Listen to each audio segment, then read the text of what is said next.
When you're putting on a show, you need spectacle. Not just something you can look at, something you can feel, an experience. But how do you craft something like that when almost none of the builds are yours?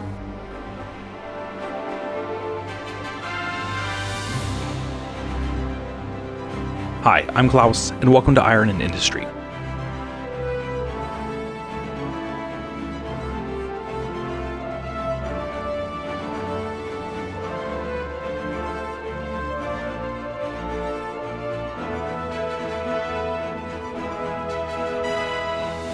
Iron and Industry is a part of Val-Con's 2026 World Server. Val-Con is a 3-day online event which goes live April 17th and is free to all. Every build was donated by its architect, and there are over 100 to explore. My job was to shape a district to bring a collection of builds into one shared experience. But it quickly turned into something much bigger than I expected.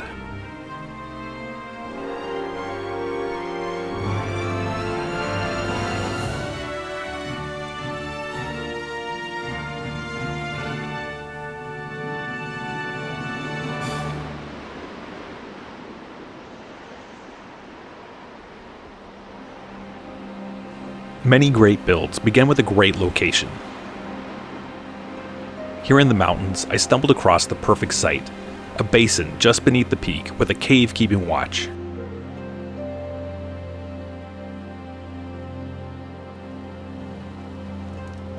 To help build roads and small points of interest, I was paired up with another builder, Dev Rossik. This is Dev.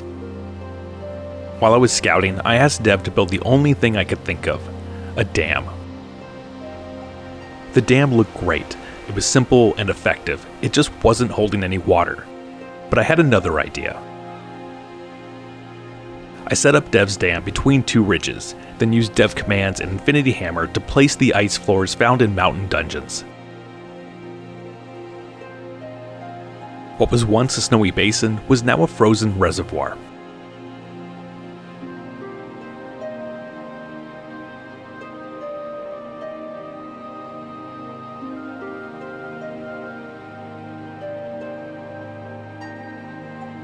With the dam and reservoir complete, the main stage was set.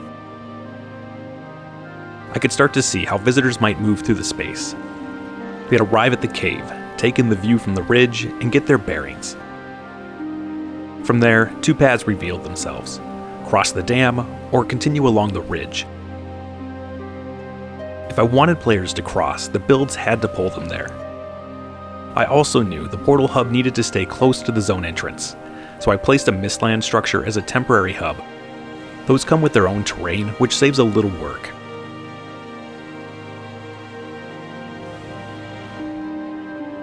At this point, we didn't have any donated builds yet, so I placed the gold mint and thought back to when I first built it. That build had everything I wanted this zone to reflect: industrial, dwarven, built from strong materials. With that as a foundation, I started designing a few builds to support the theme, beginning with a custom portal.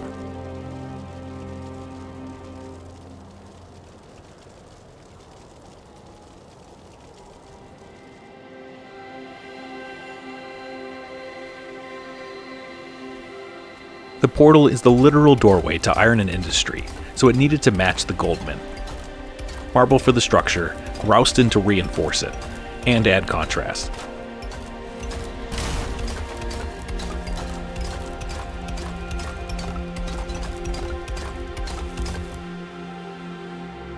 Using Infinity Hammer, I added some custom detailing: mead kettles for bronze bands, hidden anvils for decoration, and a throne sunk into the top to fill in the shape.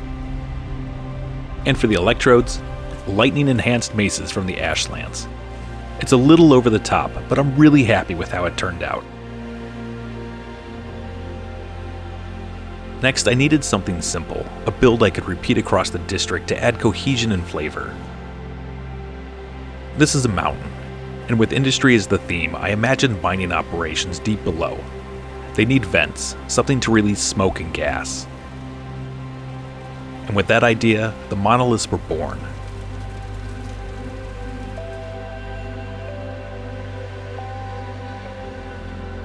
I started with these large, reinforced blocks. They make a perfect foundation.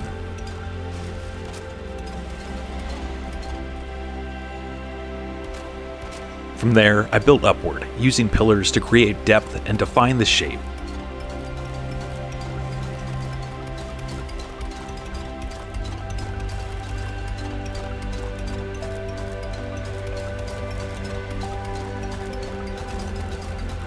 Okay, this is the best part. There are a lot of pieces in Valheim that exist in the world, but aren't normally available to players. The piece I love most is this marble head. Just look at that face. I centered it on the wall, then completed the body. Arms, torso, legs. This wasn't just a vent anymore, but a cultural marker.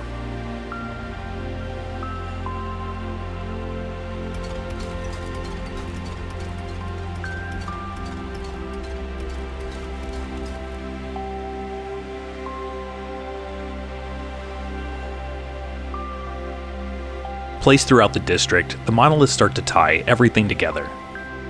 You can already start to see it. One zone, one place.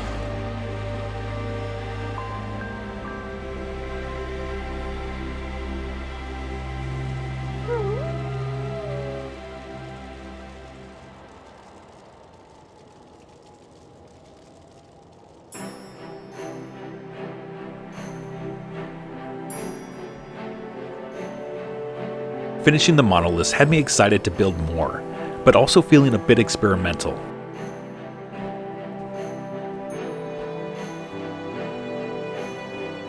I copied the ice floors from the reservoir, placed a portal on either end, and started building out a cave. Using dev commands and infinity hammer, I framed the space with large stone, then layered in iron and copper deposits.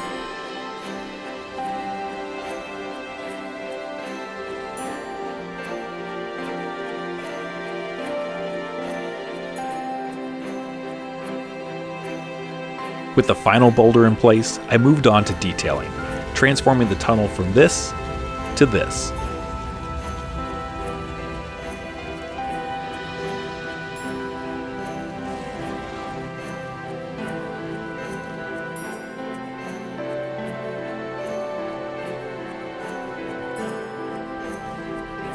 My goal was simple, to let you experience firsthand just how rich this mountain is. If the electro portal is the doorway, then this is Iron and Industry's entrance hall.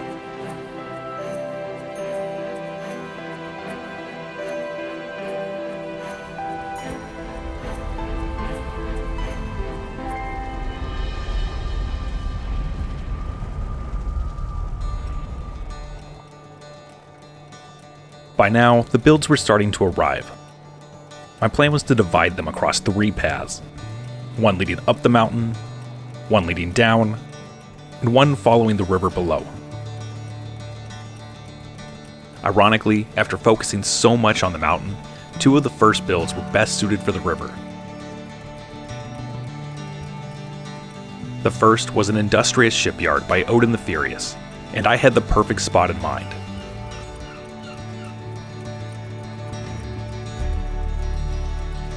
Some builds like this were easy to place, requiring little to no terraforming. Others, like this creative Sweeney Todd factory by Cassie the Little Pumpkin, took a bit more work. I did my best to interpret how each builder might want their work presented, but for the most part, I left the final detailing and set dressing to them. There was one exception though. HeyoItsMayo, one of the other district leads, offered up a coal train, and I couldn't resist building something special for it. Just up from Sweeney Todd, the river narrows between steep cliffs. I placed a frost cave on either side, then got to work on a bridge. Using thick wood beams from the Mistlands, I laid them out as rail ties across the span.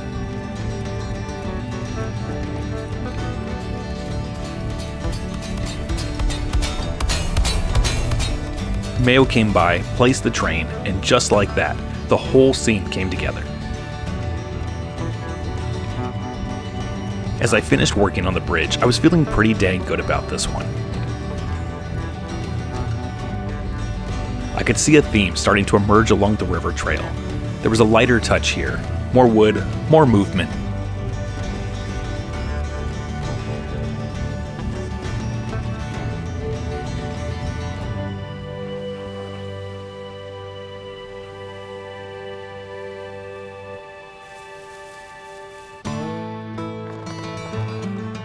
New builds were rolling in fast. Along the lower mountain trail, a crafty workshop from Ulrich Gaming, a cozy tower by Dev Rossik, and a mind-boggling fusion core by Arbby. And on the trail above, the symbol of iron and industry, the Anvil and Zeppelin from Bree Games. Ridgeview Workshop by Blackbird Rogue. And at the peak, the Almighty Hammer by Lacko. Remember when I said builds needed to draw you across the dam? Bree's Anvil does exactly that. It's tall, industrial, and visible right from the ridge. If placing the builds was the easy part, getting them connected was something else. We needed a network visitors could explore without getting too lost, and just as important, the paths needed to feel natural. That meant working with the landscape, not against it, though that's easier said than done. Pathing also included a little decorating. I pulled ruined pillars from the ashlands and scattered them around the network. This accomplishes two things. It strengthens the collective theme across the district and acts as a visual guide to help you find your way. While I was working on the mountain, Dev completed the roads along the river.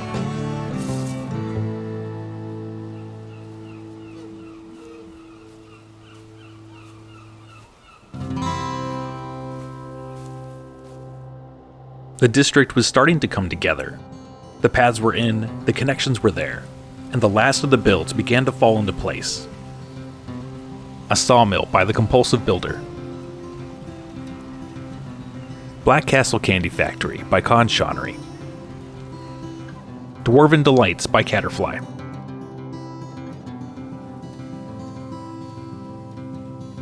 Dawnfire Hall by Handy. And a Dwarven Town from Arbby. I think for many builders, myself included, the adventure ended long ago. The final boss was slain, our friends logged off, the fires burned out, but we stayed and kept building. That's why I love events like this. They're a chance to meet other builders, to collaborate, and to learn from each other. I connected with Arbby while we were finding locations for his builds. His style is unlike anything I've seen, packed with detail, craft, and story. And his experience with large-scale projects brought something I hadn't really considered: performance. Together, we reworked parts of the district, spacing out builds, reducing instance count, small changes that made a big difference. It's not something you notice right away, but you really can feel it. As I stepped away to begin working on this video, Arbby set his sights on a new portal hub, but he didn't stop there.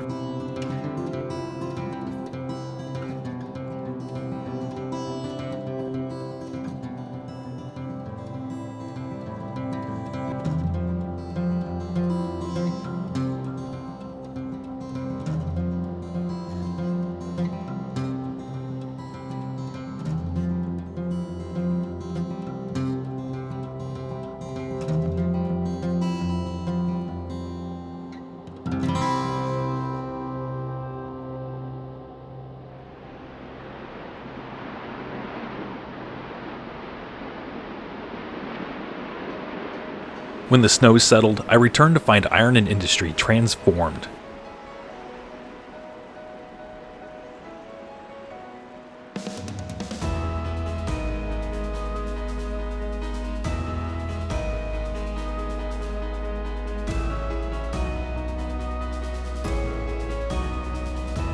Over the past few weeks, I shaped the foundation, the layout, the flow, the way you experience iron and industry. But this was never meant to be mine alone. Dev helped shape the early vision. Ulrich took care of some final details. Arbby amplified the district's character, then carried it across the finish line. Many builders lent a hammer here, so I made one final build. A thank you.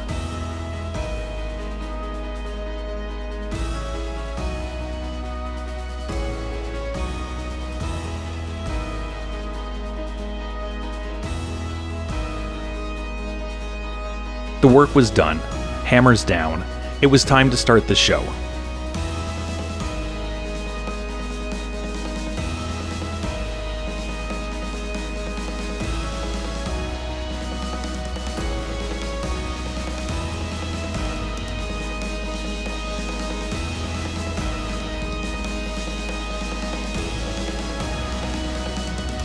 Oh, but there's one more build. For the Val-Con World Hub, a Pirate Cove by AvatarOfKu.